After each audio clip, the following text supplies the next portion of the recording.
Hello and welcome to Unscripted with me, Nannar. Today, my guest is someone who is very much, it seems, the artist of the moment, but she's been in the business for 16 years. She is Self Esteem, real name Rebecca Lucy Taylor, and she spoke to me about her phenomenally busy year, getting a special Ivor Novello award, a new album, playing Glastonbury, and she has a new book coming out, and she's curating a day at the Southbank Centre Literature Festival. Oh, and there was that special honour of soundtracking the Lionesses' triumph at the Euros. This is Unscripted with Rebecca Lucy Taylor, aka Self Esteem.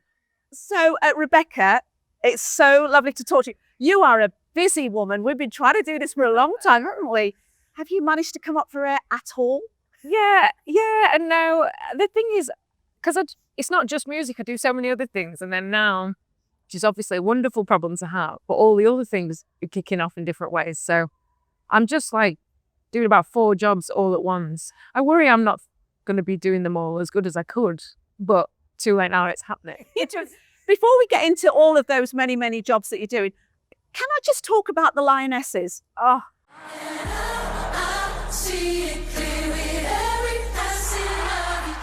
I mean, what is it like to have your song as their soundtrack to their very successful Euros campaign? What a moment. Oh, it was incredible. I did keep thinking though, by the end, I was like, stop putting me on because I haven't done no football. But yeah, obviously it just means so much to me. I could cry thinking about it. Just, even outside the amazing individual achievements, just as a woman, you're just like, I said it a lot on it, but I remember so vividly being a little girl, it seems like 2 minutes ago, and I remember thinking there were jobs I wanted to do that I was told you couldn't. And there was a whole world out there. And it's not just being a footballer, it's like all the other, jobs within sport that now women might be able to do. It's just so exciting and but also really emotional. And then I get backdated anger that how come it's only just now? Yeah. But and then I'm just endlessly, you know me, I could, anything that's a sort of get up and carry on, keep going attitude is very, all my songs are basically saying that. So the marriage of it was, really, really chuffed. I mean that song, Focus is Power, I Deserve to Be Here. I mean, it's so appropriate, wasn't it? It was quite. Well, I wrote Focus is Power and If Not Now, It's Soon. Very much in the studio, I was like, I want to make music that sounds like a goal going in or us lifting a couple. That throw those curtains wide kind of music, Team GB. That's like a genre to me, and I love it. So for it to be used as something so important and close to my heart as well was very, very exciting, and felt really I found the last album quite difficult at times, and it felt like, oh well, it was all worth it.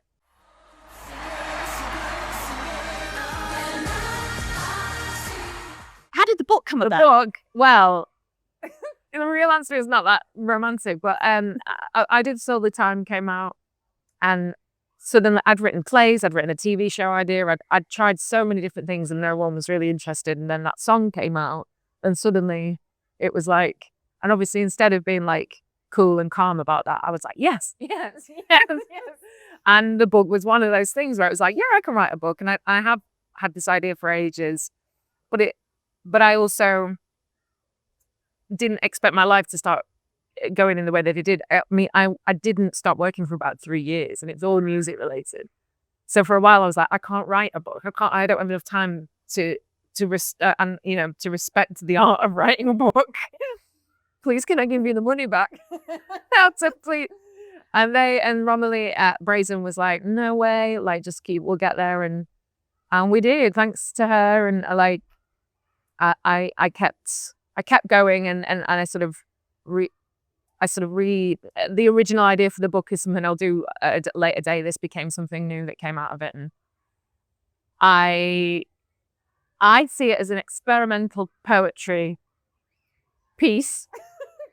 People keep putting novel by it, and I'm like, just stop you at the word novel. But I also need to be a bit more confident about it, because there's no rules, and it's very poetic. Yeah, it's just, to me, it's like a companion piece to everything I've ever done so far. It's songs without a melody, really. and like not having to rhyme. And the breadth of that I've really enjoyed. And on all of the sort of little notes that go alongside, you've got lyrics now and your notes. Are they notes you made at the time, or are they notes you made looking back? I'm quite interested because I know you can often read messages from your phone, can't you? Yeah, Performance or whatever. It's a lot of that. So I'd already done one book, which was all my phone notes, and they're very much like it's when they're written, the date, and that's kind of part of it as a like artistic thing, I suppose. And then so we arranged them into sort of groups of these notes and all the notes since the last time I put a book out, and then there's a central story that's running through it, and I need to get better at talking about it. It's like punctuated with these sort of chapters of the thoughts. Sometimes they're just like the ideas I've had. Sometimes it's a whole poem. Sometimes it's like just an observation. I see all those phone notes as like tiny little poems personally, but some of them do just say like, one says clap if you're worried. So and I was like, I don't know if you can call that a poem, but to me it is. And they, each thing informs the story, and I think you come out with it. It's been described, the book, as an anti-Bible of womanhood. Describe that description. Well, I think I just naturally am doing. I don't know. I just live. I feel like I was sort of born, and then I was given this idea of what a woman should be and what sort of woman I should become, and I spent my teens and my 20s trying to become her. And we've all been given all this other information over the years, and like even with the lioness and stuff, like I can remember a time where the idea I could be, a girl could be a professional footballer is mad. Like so much has changed, whilst also so little has changed. I think like it's not that I'm like it isn't like rules how to not be a woman, because I think you should just being the woman should just be you should be whoever you want to be. Because I think unless you become that very clear role of like wife, mother, homemaker, even though that sounds archaic, it isn't. It's still like really prevalent and sort of coming back, and I never could fit in it, no matter how hard I tried. But I never questioned the system. I just thought it must be me. We should have been allowed to be whatever we end up being. And now the ticking clock thing has started happening for me, obviously, and that's also added this pressure that I'm not where I'm meant to be. Not where I want to be, and now the clock's ticking because apparently, in music, no one wants to see a woman over 40 doing anything. It got to the end of last year, and I was like, "Wow, what shall I do then?" And the book is kind of musing on that. When you say it like that, that is those kind of pressures. They sound unbearable and really unfair. I mean, our music industry is populated by older musicians. Why can't we be in the same lane? Yeah, I didn't even realize it really until recently that I want to make music. I want to make like 20 records. But I've always felt like there isn't long though, and I've got to make it quick. And I'm here and I'm doing loads of things, but I'm not, globally, no one knows who I am or my music, or there's an idea that I haven't made it yet. And I was like, oh God, well. And I look to, my peers that are men, and you just don't feel that pressure. And I honestly just didn't understand it. And I was like, oh, it's, the societal idea that men remain cool and women have to hide after a certain age. I know we're all challenging it all the time, and it's real. I'm being really reductive here, but I haven't figured it out. I was like watching the Blur documentary, like they look so cool, and they are so cool. I was like, why does that feel like it would be impossible for me? And I was like, oh.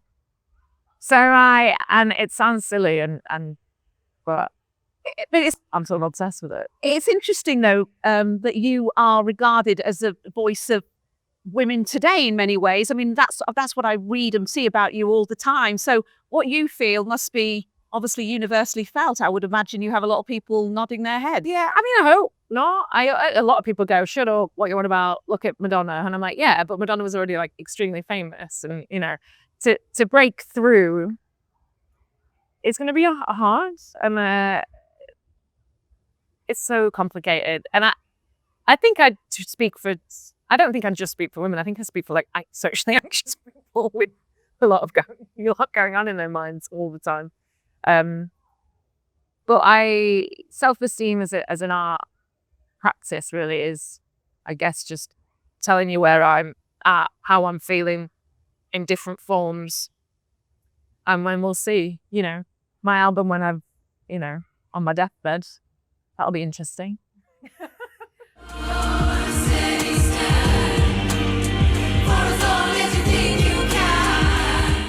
I think you are so honest, Rebecca, and your album is so honest. And when you gave that speech at the Ivors, when you got that special award, you did not pull your punches. People were applauding in the audience. Had you planned that? Because, every single line was hit its mark. It was such an honest speech. No, I didn't think it would be a big deal. But again, just a woman saying anything, and they're like, whoa. I found it a bit, I just realized I'd be in a room with the industry, and they, even in the last sort of 6 or 7 years, has been a real pivot to like females making music about like the sort of the truth of it, and like the sort of we're way more liberated, and we're sort of saying how we feel, and it's kind of all this sort of the grotty dirtiness of being a woman and all those things that like I find really exciting to write about. Feels like that's becoming, but it's very mainstream and popular, and when the industry gets a new thing to kind of be into, I get frightened. Not because you have to support, if you're a woman, you're going to write about yourself in that way. It's quite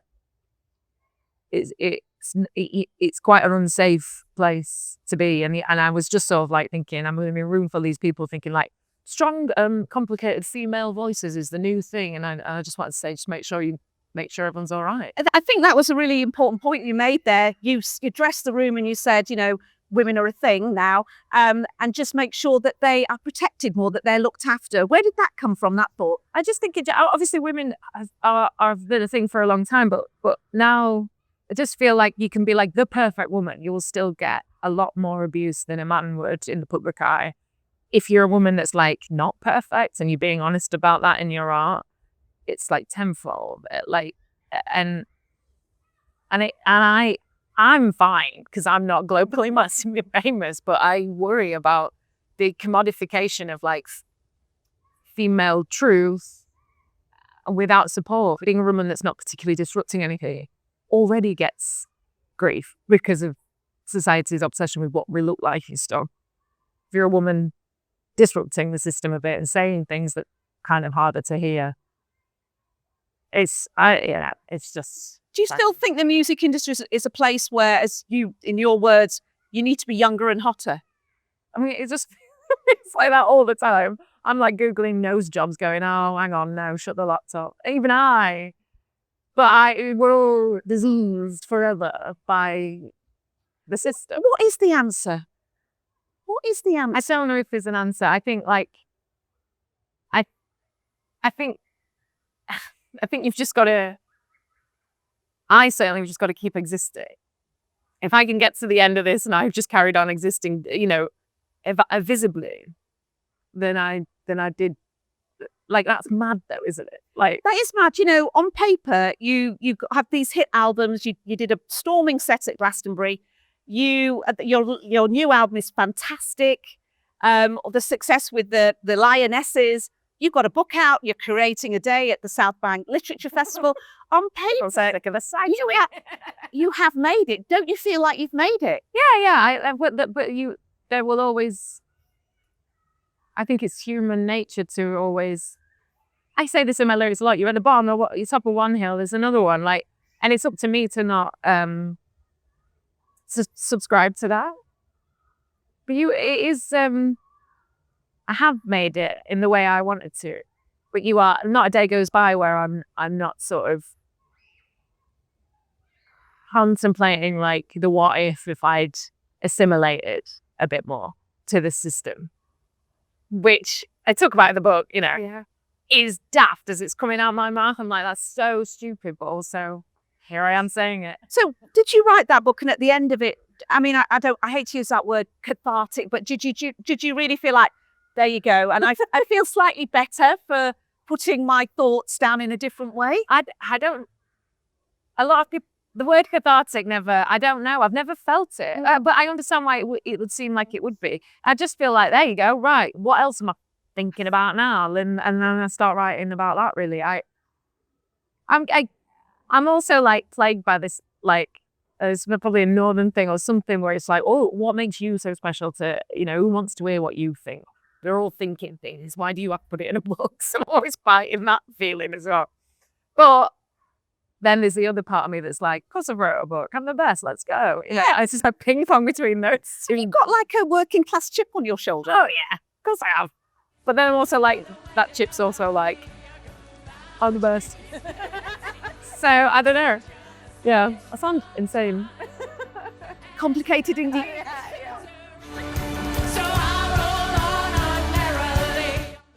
You've been given a whole day to create at the Literature Festival here at the Southbank. That's a pretty big honour, isn't it? I can't believe, I was like, they sent this email to the right person. But yeah, I'm so excited. I'm really excited to talk about the book, and I'm really excited to share. Everybody I'm sort of curating, they feel like an arm of me and self-esteem, and I just love to make things that sort of you smell it, you feel it, you like imbibe self-esteem by this day. So it is a great lineup. I have to ask you, Pam Ayres. Yeah. Tell me, I just obsessed. The poet that came to fame in the 1970s. What's the connection with you? Well, I'd always read her and loved it and stuff. And then I was at Sky Arts sort of event, and Pam did a reading, and I was just like, why is this self-esteem? It's just, I was like, it already happened. So yeah, I just think she's like really brilliant, and I'm so excited to sort of put her on next to like Tom Rasmussen, Yeah. like it's heaven. Tell us about the other artists in the lineup, because it's a really interesting lineup, and people might not have heard of some of the artists, so it'll be an education as well, won't it? Yes, we've got Tom Rasmussen, who I've collaborated with a lot. Marged from my band, Serafina from my band, and they both make their own solo music that's just incredible. Pam Ayres, Travis Alabanza. I mean, everyone in that lineup is like, I'm a huge fan of, and also, we're all collaborators. Apart from Pam, I've not collaborated with Pam yet, but there's time. Do you think, what you do is poetry in a way, isn't it? Lyric writing is a bit like poetry. Well, it's poetry, isn't it? So is this poetry book in you, do you think? Well, I kind of see the book that's coming out sort of as a poetry book. I love boundaries. I'd love to just say only poetry aloud. But I don't know, I'm keen to just blur the lines of all of it, really, if I can. It's hard because the world really does need you to make complete sense. But everything I do is sort of poetry and prose and music and performance, and also truth. Like, it's just, I'm just, like I'm a long form endurance art piece. Do you ever think that you might want to just leave the music industry because of all of those old fashioned obstacles and challenges that still exist, and that artists like yourself still talk about because you have to speak about it?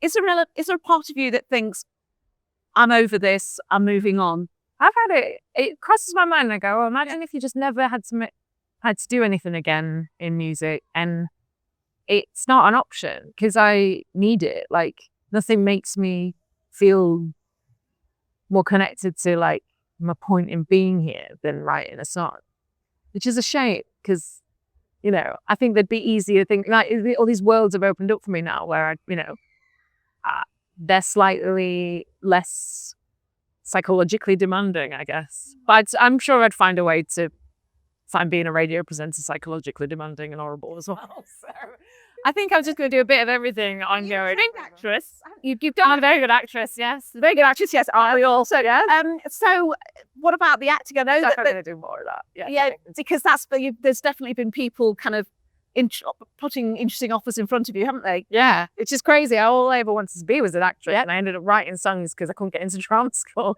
And now I find that very fun, and I want to keep acting to be something that I can get better at. I want to do small stuff and like make sure I'm very good. I don't want to be one of those people that gets cast in something before they're ready. Have you thought of writing something yourself? Because obviously you write. Yeah, I'm writing something. I'd really love to. Like, the beauty of Cabaret was it was such a perfect production of the best musical ever. So I was like, I'm happy to walk on into this. But like other projects, you're like, oh, you know, there's stakes that I would have more control in. It's a bigger challenge, but I'm going to do it. Can't announce it yet, but I'm doing it. What about writing A Complicated Woman as a stage show? Well, I think we might. Okay. I think we might. I love theatre. I love the parameters of theatre. I love the infrastructure of theatre much more than touring, like gigging. The gig I'm taking out is the stage version of Complicated Woman. We're putting that into venues up and down the UK. It'll either be like work perfectly and I'll be like, wow, I was right. Or it will be really tough and I'll go, there we go. There's a reason I didn't do this so far. But the audience will still love it either way. It will absolutely be an amazing evening, regardless of whether we can all fit on the stage. You've got on the 1st of November, you've got your one day here at the Southbank. And then are you taking Christmas off, Rebecca? I need to. I'm trying to. But then they start going, oh, go to Australia. I'm like, well, you know, and then you go, oh, am I? No, because I'm really taking some time off, but also like, I want my message to get everywhere. So I don't know. I can learn lines on a plane to Australia. No, I think I will try and take some time off. And I finally have a flat of my own with all my things. Talked about this, haven't you? It's sort of like anytime I can. I don't want a holiday. I just want to shut the door on my new flat and put I have so many things over the years, and I've lived in so many different places and stories. We talked about the fact that you wanted to buy your own place. So insane. So I'm like, wow, putting all my little bits and bobs somewhere. Honestly, makes me so much more excited than like exciting party, glamorous celebrity life. I'm like, just want to get the duster out. We all end up being happy. We all end up with a place with the society wanted us, it turns out. So we look forward to seeing you with a duster in your hand. Oh, yeah. Rebecca, thank you so much. It's so brilliant to speak to you. That was Unscripted with Rebecca Lucy Taylor, better known, of course, as Self Esteem.